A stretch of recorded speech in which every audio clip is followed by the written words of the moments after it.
Thanks, Lauren. New at 11 tonight, 3 Clovis police officers honored tonight for their roles in the arrests of Fresno's mass shooting suspects. 4 people were gunned down during a football watch party in November. The next month, Clovis police made an unrelated traffic stop. CBS 47's AJ Cotto joins us live at Clovis Police headquarters. AJ, that stop turned up one of the suspected murder weapons.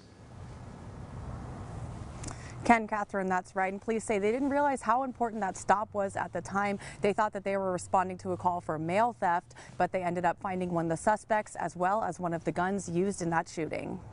3 Clovis police officers honored after a report of mail theft turned into a major break in Fresno's mass shooting case. You never know what one call will turn into. Officer Richard Cressall arrived at this complex and knew something was off.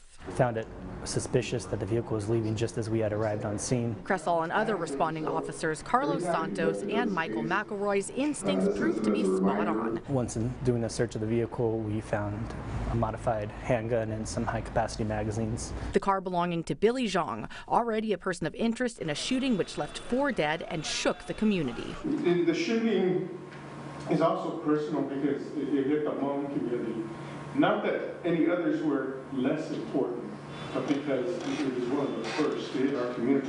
The recovered gun turned out to be a key piece of evidence. I was able to identify that gun as being one of the weapons used in the mass shooting. Within a week, search warrants were served, followed by a string of arrests. It made me especially proud when I heard at that news conference when it first broke that it was Clovis that broke that case wide open. Now the officers are being honored, but say it's all just part of the job. Even though it's just the normal, typical work they do, but they did it in a manner that it's going to have a successful prosecution and help this case.